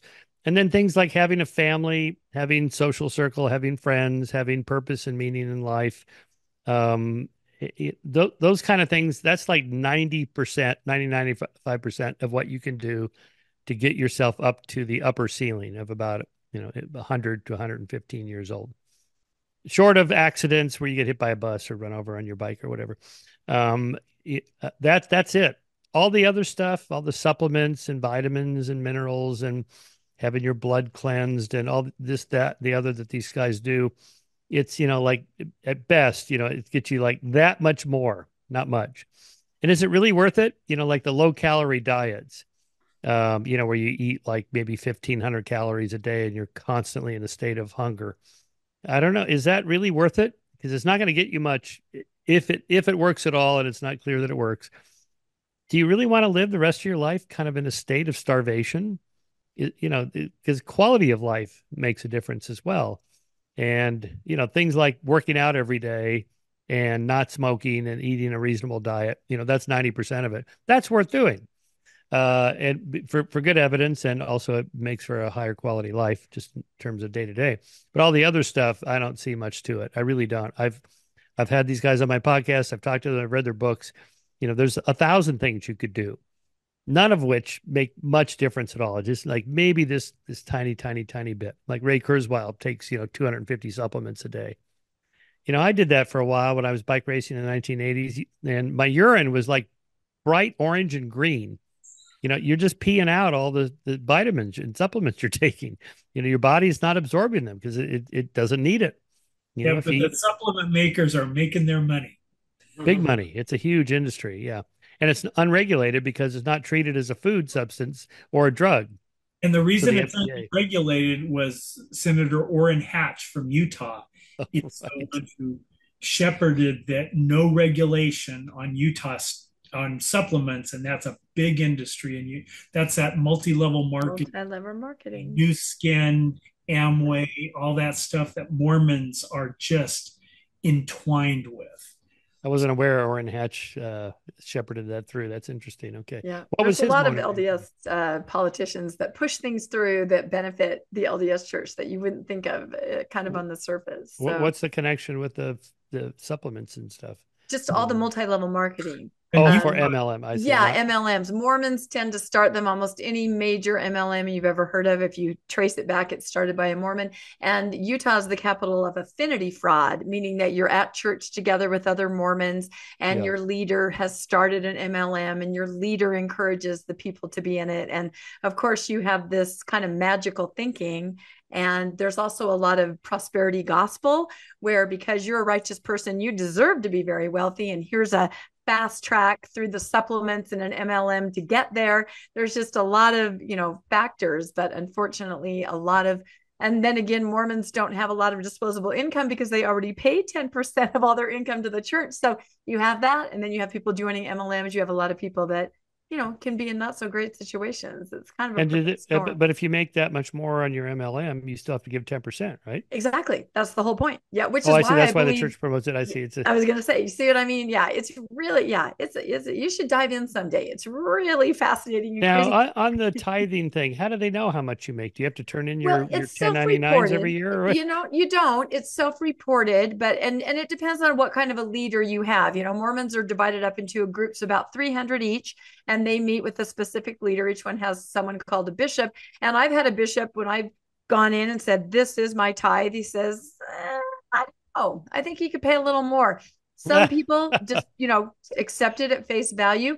And then there's that argument, do you pay on gross or net, right? Yes, right. And the answer to that is, do you want gross blessings or net blessings? It's very much a prosperity gospel. God. And on top of tithing, I'll give you my parents for an example. There's a fast offering. Once a month, Mormons don't eat on Sunday. They miss 2 meals, and they give what they would have spent on that food to the church to supposedly, help the poor, charitable giving. That's questionable. So that could be another 10%. My parents paid 10% tithing, 10% fast offering. And then there's other funds like education funds and missionary funds. You can pay about 30% of your income to the church for life. It's a lot, and it can be absolutely, completely detrimental as Mormons age and approach retirement or are in retirement. A lot of them are left with not much. Those of us that left Mormonism in our mid-50s were like, damn, our runway is pretty short, right? To try to recover everything we paid. I don't know if you're aware, there are lawsuits from people trying to get their tithing back, saying that they've been lied to, they've been deceived. Nice. It's kind of interesting to follow. Yeah. It's not in fact, Gene right there in the chat, he is one of the figure couples, one of the head couples for one of the main lawsuits. So it's pretty interesting. You have some pretty wealthy Yeah, people. there you'd have to show that they forced you in some way or brainwashed Fraud. you. Well, No, it's Oh, interesting. They've fraud. tried that before. Oh, People kind had of tried to fraud. sue on, you lied. There was no flood. There was no Joseph Smith, that kind of stuff. But now their angle is statements that you made. You knew that you were using tithing for things other than charitable giving. And there's proof of that. And so they're taking these other angles where there are some legs to this. So they're not going from a religious perspective. No court in the world is going to weigh in on that at all. But this other thing of intentionally lying, it's more corporate fraud. And since the church of, the Mormon church is a corporation, it is a corporation soul. It's actually called the corporation of the president of is that what it is, guys? The presidency of the Church of Jesus Christ. They're taking it from a corporate fraud angle. So we're all watching it very carefully because you would get that back with interest. Can you imagine? Rebecca, you actually remind me that we could use one of the scriptures, where much is given, much is expected. Exactly. So people who give much tithing expect, a big mansion. I love it. But you have to keep religion out of it. I don't know. Really do. So No, I'm just saying, you were talking earlier. If I give money to Scientology and then later I sue them and I want my money back, I doubt a court's going to support me. I mean, you volitionally did it. If I said, well, I was suckered into it or they tricked me. Well, I don't know. But don't forget that also they also will give you your temple recommend, so you can't participate in the social and the whole afterlife thing. If you can't go to the temple, you can't go to the afterlife. Yeah. And do they still do temples? I mean, tithing settlements at the end of the year? It's called tithing declaration now, where you have to go in and exactly. But again, they're taking this from more of a corporate fraud angle because the church has never, ever paid out any money from the tithing fund. They don't do charitable giving from the tithing. They use other methods. But what they did take out of tithing twice, bail out one of their corporations, an insurance company, and build a mall. And we can prove that. And so it's pretty interesting. We'll see what happens. It's But wait a minute. Doesn't some of the money go to homeless and shelters and people? No, wealthy donors who are LDS make contributions in the name of the church, and the church takes the credit for it. So no bit of tithing is ever used for anything except for those two things. Did they use it on Prop 8? Yeah. Brenda? That wasn't tithing either. That was donors. They called people in wards and stakes, and it's what you should look at. I'll send you this link, Michael. It's called the Widow's Mite Report. The church is not forthcoming at all. They have it all locked down as far as finances, but there's a very super smart group of financial people, some actual LDS members, others left Mormonism, and they try to use the records that are available, meaning what the church must report tax-wise, to kind of dive in and figure out the finances. This is how we know there's, $265 billion and about the same amount in a real estate portfolio. So, people are trying to figure this out, and it is pretty fascinating, but I know the lawsuit. You have a hand up. I think Brenda, Jeff has had a hand up for a while. Let's hear from Jeff. No, I mean, it's an interesting conversation. Yeah, it is. But I'm asking, if one of you fell on hard times, you lost your job and you have no income and you can't even buy food for your family, could you go to the church? They go, you could go to your bishop. We'll help you could get on a very limited assistance program, but it would all be contingent on you attending church every time, volunteering at the church as much as you could. And you'd have, if I, as a post-Mormon, went in, I could get no help because I've left the church, even though I paid so much into tithing. And the assistance is limited. They want to keep you on it as short as possible. And it's not necessarily money. It's you can go to their food storage place and you can get some groceries and things like that.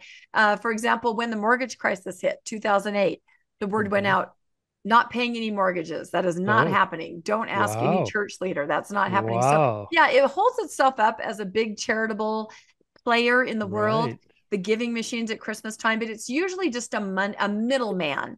Other people give contributions, volunteer. The church says, look what our members have done. And a lot of people don't realize that. They see it as a giant charitable giving organization, but it's not what it seems to be. So go ahead, Jeff. Sorry, we're just talking so much. Rebecca, weren't we always taught that you went to family first, then the church, then the government was your last thing? Yeah. And the church is always a stopgap. It's not meant to be for more than 6 months, maybe, if you're lucky. Or less. And they will sometimes pay utilities. I know that because I have an ex-sister-in-law that got hers paid, but they do expect you to pay, and it's a very short gap because that's not where you're supposed to go. Yep. No welfare queens in Mormonism. That is true. All right. Okay, go ahead, Jeff. So sorry. We just keep talking and talking. Well, actually, I mean, just to correct some of you, I was a bishop at one time, so I've run fast offerings. There are no rules. So what you're talking about is all Utah. I knew, we used to have this meeting with other bishops in the Bay Area, and there were people that paid mortgages. There was a person who was paying a payment on an RV, and so it just depends. There's no training, which is payment on an RV. Okay, all right. We call that ecclesiastical roulette because exactly. the decision maker, they come and go every 5 years, so it's up in the air what's going to happen. Yeah, no, and you're correct on that. Like I think about the mortgage crisis. My family was having some trouble. No help from my ward. My sister-in-law's family was having trouble a few miles away. Her bishop gave her $2,000 worth of gift cards. She goes, here, just take this. So it really does kind of depend on who you are, where you are, and your leader, and whether they like you or not. My dad was laid off in 1985, just before I went on my mission. And the bishop even said, the bishop is the guy over the small group of families. The bishop said to my parents, as my dad was laid off with no work, because you were supposed to pay for your own missionary at that time, it's a good thing she's going to Argentina and South America where it's cheap, so you can still pay for it. And they gave my family no help to keep me on my mission. Wow. Wow. Whoa. I mean, one reason I bring this up is because one argument that conservatives make across the board is that we should reduce the amount of government handouts and social support, wealth transfers as they're called, and privatize it. It's not that conservatives are heartless. They just think that people who need help should get help through private sources, the main one being religion. And of course, liberals say, no, there's too much fraud and scams and it's inefficient, and it's the government's job to help people that can't help themselves, and so on. Anyway, that's part of that debate. So you always wonder if that's true, if private charity and support is more efficient than government. Is it in fact the case? And Mormonism is often brought up. I think it might be more efficient, but there's just way less of it. I see. Yes, right. I can tell you, as a native San Franciscan and seeing Ronald Reagan killing mental health, oh my God. Yes, that has not, the churches have not kicked in at all. Right. And when I was part of the church, I actually called Salt Lake many times because I knew how much money they had, and said, look, guys, I mean, there are other religions. Presbyterian Church spends a reasonable amount of money. The Episcopal Church does in San Francisco, Glide Memorial, but it's few and far between. And then you've got a church that's got, maybe as much as $500 billion in assets, and they're like, nope. In fact, I talked to an attorney one time, Kurt McConkie, and the guy said, there's too much liability. And at the time I said to him, you think Jesus would ask how much liability there'd be if we donated money? Yeah, we wanted to set up a soup kitchen. We wanted to do a co-op for babysitting, and they would have none of it. They couldn't do anything in that. I mean, they have a piece of real estate that's only used one day a week. Anyway, that's not what I wanted to ask you about. I'm a regular listener of your podcast, and I like the fact that you have a very diverse group of guests. But going back to your earlier point about you went to this event with other Christians, when the power between the two parties is approximately equal, so you've got wealthy people on that side and you're reasonably well off, or I'm well off, I can see having this back and forth. Where I have trouble, and I'd just be curious to get your view here, because every once in a while it seems like you push back a little bit on the guests, but and maybe it's just the nature of who the guests are. But if the power differential is not the same, sometimes I wonder about that. I mean, just to give you a quick example, if I've got a schizophrenic who thinks that an alien is attacking him, it's unlikely that I'm going to want to continue to accommodate or enable that illusion. I'm going to try to get him to come in. By the same token, if I've got people who believe that based on decisions today, they're going to be separated from their family, and I don't fit into the 20% that work out with the nuclear family, cisgender, heterosexual, and I see real, I see real damage shouldn't we be taking a more aggressive or assertive approach, to try to right that wrong? Because, there's a lot of, one of the things about Mormons is that they're very good at passive aggressive, but people inside the system can get wiped out psychologically if they don't have power. So if you are a female lesbian, for example, you have no power. Zero. And you will be constantly told that you need to be fixed, and you'll get some version of white savior complex. And those of us who have the ability and the power, I sometimes wonder, should we be so nice? But then by the same token, am I going to really change their mind? So I guess it's more about what the strategy is. Because if you're caught in an illusion that's causing real damage, it's not clear to me, what we should be doing. Yeah. I have the answer. I don't know if I have the answer either. I mean, it depends on who you're talking to, and how open they are to suggestions or queries, or I mostly just ask a lot of questions. If somebody's pretty committed to a particular position politically or religiously or ideologically, there's probably not much I could do other than asking questions like, how do you know that's true? Or it makes you think, what would it take? This is my favorite one. What would it take to change your mind? Often they just say, well, nothing. It's like, well, then, okay. It's kind of the end of the conversation, really. And to go from there, I don't know where to go. And so I guess it really depends. And also, what is your goal in engaging somebody like that? Is it to talk them out of something or into something, or you just, exchanging ideas for just the intellectual stimulation of it? I think there would be different contexts, different goals, but I think there are times where we want to see some degree of change. I know that Rebecca and Landon have been part of some groups that I think are helping in some of these zoning controversies around temples. So that's a good example of actually taking action. Mm-hmm. We've taken action, going back to the earlier than Prop 8, there was something called Prop 22, which was even worse because this was an anti-gay marriage referendum in California. You may be aware of it. I am. But the church was externally saying that they weren't involved. And then inside, not only were they involved, they were pressuring those of us in positions to donate money. Actually, that's what really kicked me using tithing records to the curb. And they were using information about what people were paying in tithing to then go in and put pressure on people to actually make donations in line with their wealth. They called us and they actually gave us a number we should donate. Wow, a number. Okay. Yeah. So since 2015, in the Supreme Court decision about same-sex marriage and gay rights, has the church changed its position at all, or do they just quit talking about it, or what's their? They just backed off. I think that not completely though. Well, it's hard to say. They still talk negatively about gay people. Extreme. Yeah. They're trying to have a positive public face because politically, it's very, very difficult, but their policies are still exclusionary. You can't have anyone in a same-sex relationship that goes into your temple, gets married in your temple. Yet the church says we love them. So it's one of those things.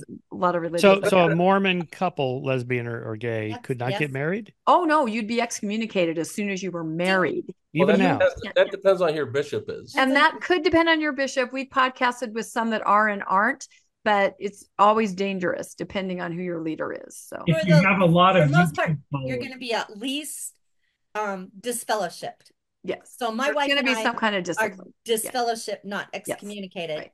But then we had 2 children that we've had together in the mix. But I always say, I don't know what the Mormon Church has against my wife and I. As we met in the MTC, the Missionary Training Center, as companions, we served in the same mission, and now we've been together 37 years last week. So I married a Mormon, just like they told me to. You did. You did it. On their website. Yeah, that's right. So, Jackie, what would be their argument if you went to them and said, look, you believe in marriage, I'm married. You believe in having families, my wife and I have kids. What's the problem? This is not hurting straight marriages. One man, one woman. They have something called the proclamation. That insists on that. That's just their thing. That's their definition of. So it's not a utilitarian argument that it's not good for society or anything like that. It's just because God wants. It's what God wants it that way. Yeah. And that's revised because it used to be one man and many women. Many wives. Right. And will be in the next life. That's Yes. the sad part for Mormon women, is that they do have to reconcile that when they do get to the next life, heaven, their husband will have multiple millions of other partners. Millions. Yeah. Yes. Millions. Which is the other thing. Okay. If you fall into Mormon behavior, then my wife and I will be assigned to men when we go into the afterlife. Exactly.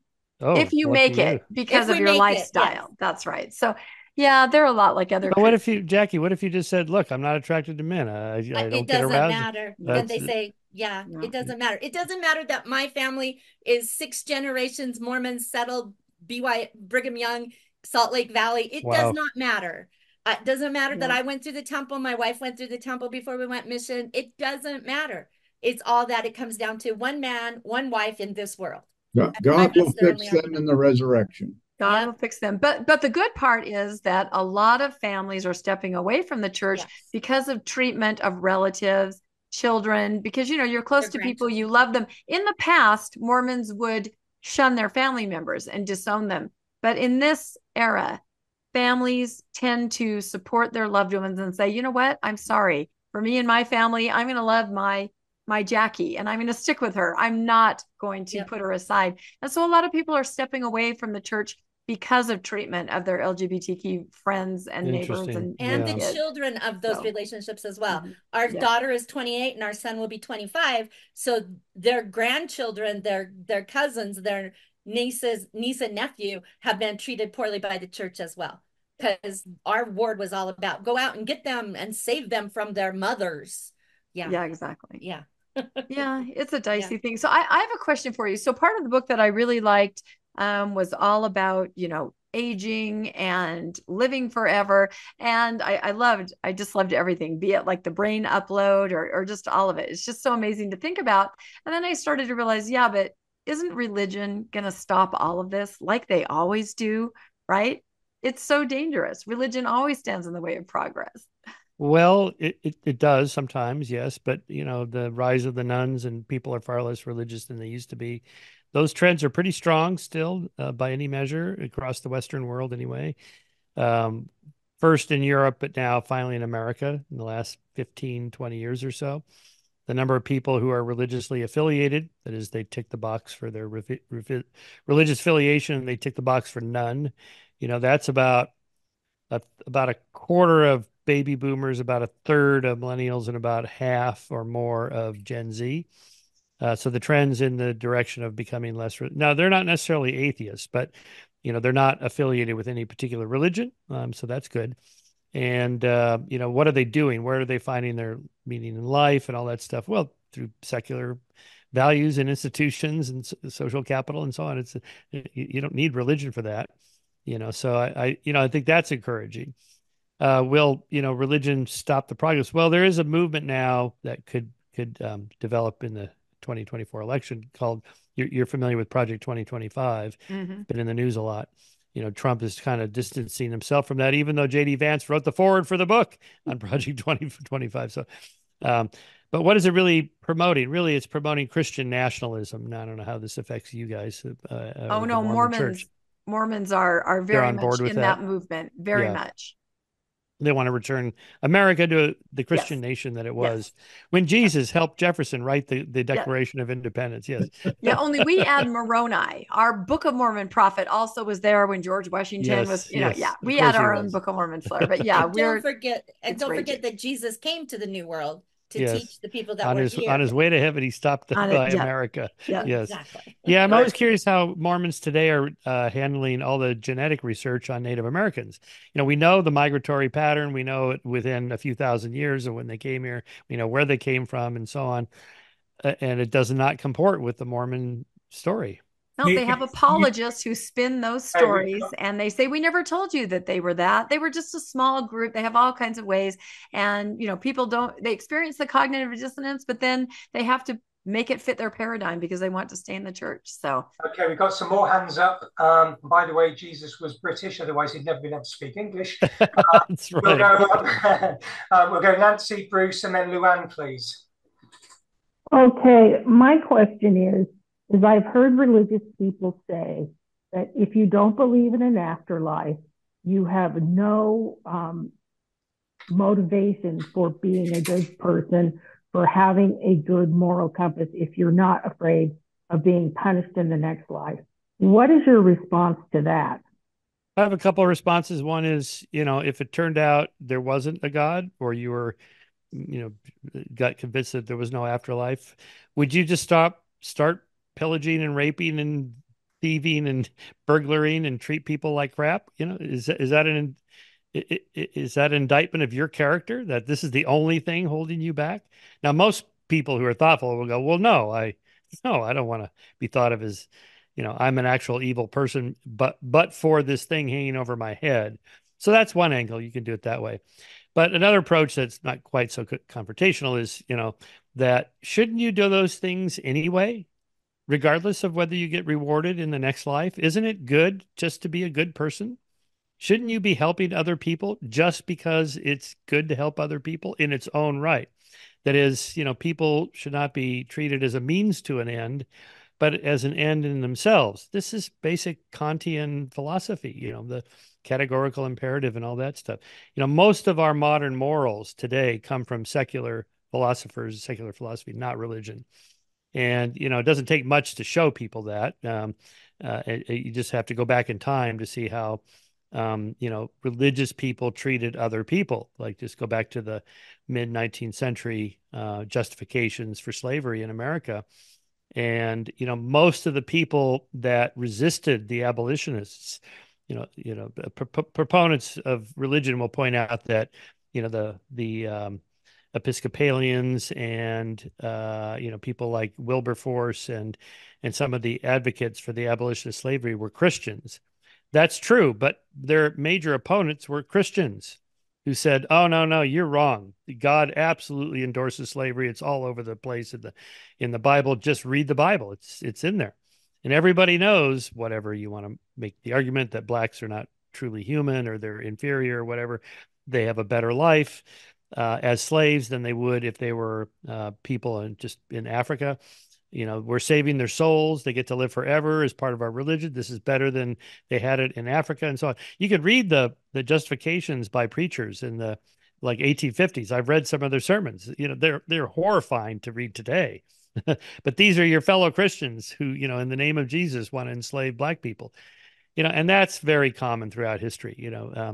That Christianity has been right alongside bigotry and racism and genocide, and the genocide of the Jews, pogroms of the Jewish people throughout history have largely been committed by Christians, who just unbelievably thinks that it was the Jews who killed Jesus, which is the strangest thing I've ever heard. Jesus was Jewish, right?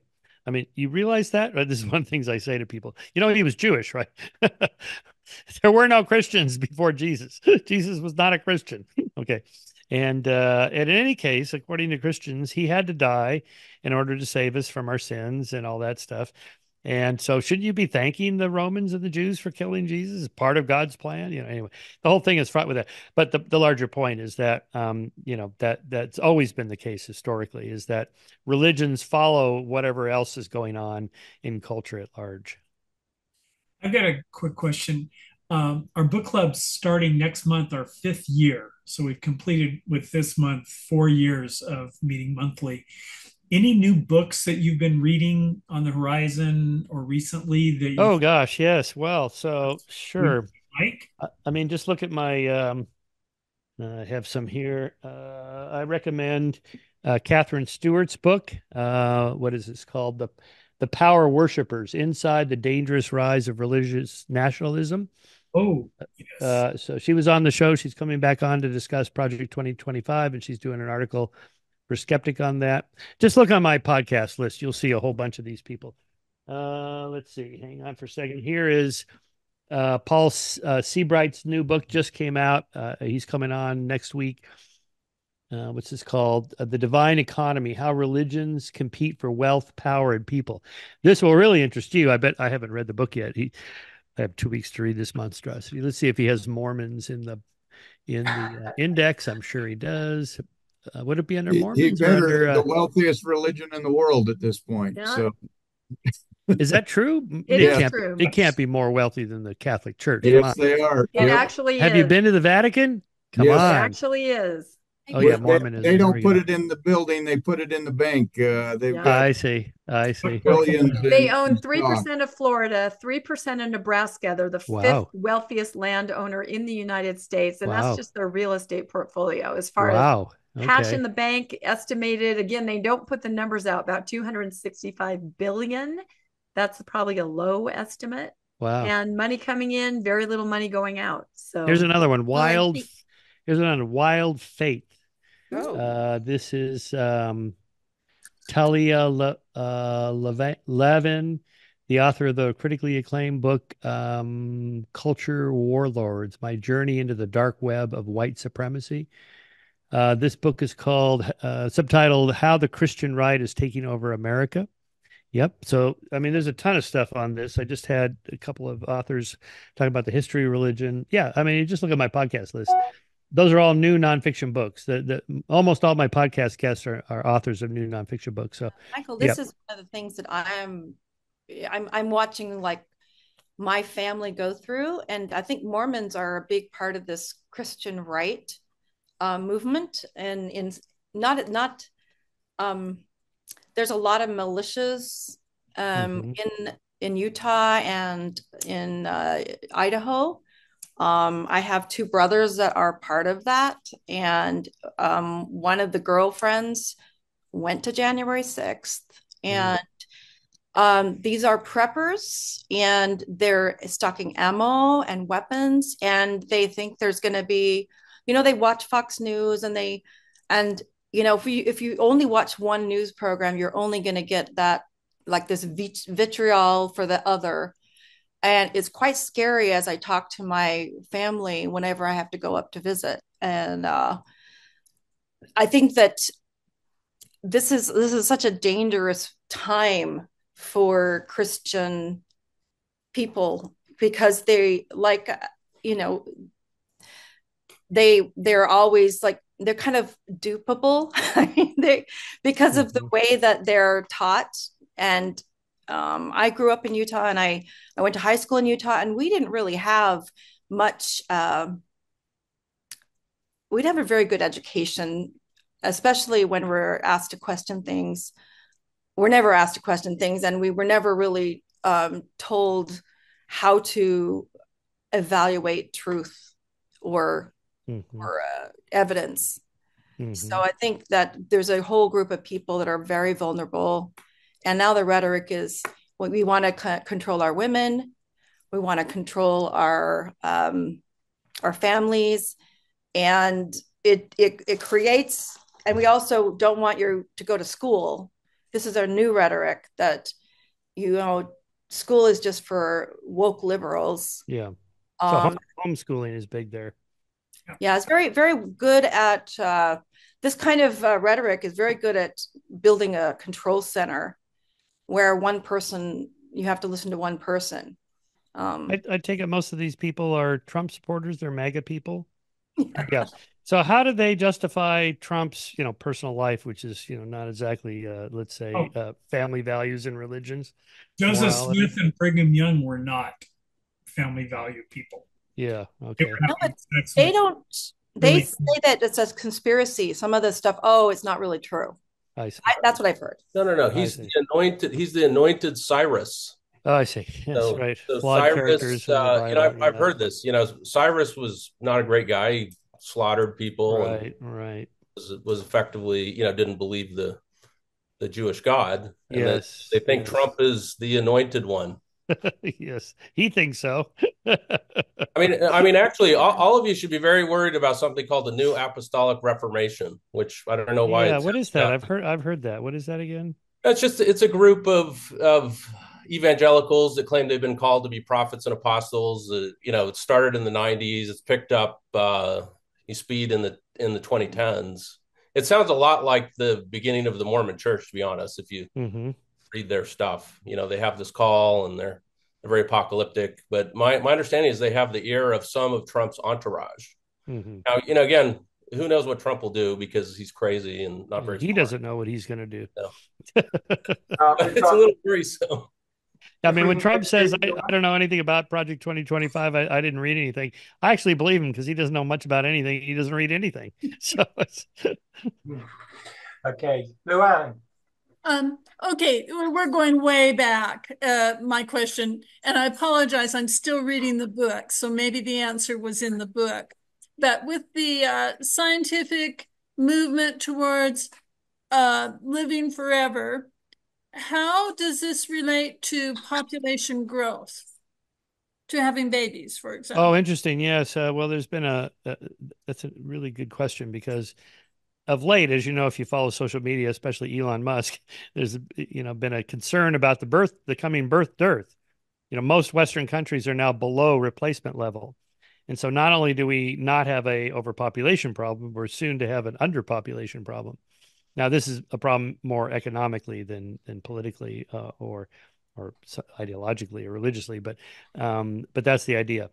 In terms of if everybody lives forever, how's that going to work for population wise? Well, the answer is again, technology and science. We will have new means of feeding more and more people. And when the singularity comes, this is their belief, in 2045, AI will produce so much wealth through corporations and then taxes and trickle down and so on, and self-replicating machines and 3D printing and all this stuff. Everybody will have everything that they need, including all the food we need. I mean, when Paul Ehrlich published The Population Bomb in 1969, that seemed to be a big concern. There's just not enough land, not enough food for all these billions of people. Well, we have, 4 times as many people now as there were then. And, poverty is in decline and hunger is in decline. We're actually able to feed and house billions of more people than ever, thanks to science and technology. So the singularity people, they just carry those curves out. The Earth could hold we have 8 billion now. It could hold 80 billion, with the right science and technology. And by the way, we're going to colonize Mars and we're going to fill up the galaxy with humans. And I mean, it's really sci-fi, but that's kind of how they think about it. You get to live forever. We're going to, fill up the Earth and then fill up other planets and basically eternal growth is their belief. Michael, thank you very much for your time today. What are you working on? Just as a final addendum, what are you working on at the moment? What should we be looking to? Oh, well, I turned in the manuscript last month for the next book. It's called Truth, What It Is, How to Find It, Why It Matters. It's an extension of basically all my work and everything we've been talking about here today. So the first third of that book, the Truth book, is basically epistemology and it outlining how it is we do know what is true about the world, because we do know a lot of things. And so this is the scientific method, Bayesian reasoning, signal detection theory, statistical detection theory, determining causality, double-blind controlled tests, comparative method of, historical testing hypotheses, and so on and so forth. So, a lot on logic and rationality in science. And then I deal with a lot of religious issues, but also like how the mind misreads the world. So statistical improbabilities seem like divine inspiration or divine command or conspiracy or whatever, but in fact, it's just randomness. Most of the world is pretty random. It's stochastic. It's hard to predict. For a good reason, because predictions depend on analyzing and understanding causal variables under tight conditions. But the further out in time you go, the harder that is to do. Anyway, then the last third of the book is on what I call known unknowables. That is, there's certain things I don't think science and rationality could ever answer. Why is there something rather than nothing? Is there a God, free will and determinism, and the hard problem of consciousness? I just think these are misconceived problems, and that the way they're structured now, they'll never be solved. And so how do we deal with that? So that's the next book. That'll be out fall of 2025. Oh, that's great. Thank you very much. I vote we have that on our book for next. All right. Well, thank you. I was going to say, 100%. Michael, it's costing me a lot of money so far. I just bought the Samuel Wilkinson book when you interviewed him. Oh, yes. Evolution, very interesting. He's a Mormon. Is he? Yes. Okay, we need to. You should have him on. Oh, he believes the whole thing. He will not be on board with you guys. He's still a Mormon. That book he wrote, I could have written that book. If you just read most of the book, it reads like one of my books. Just the kind of scientific understanding of the origin of morality and good and evil and all that stuff.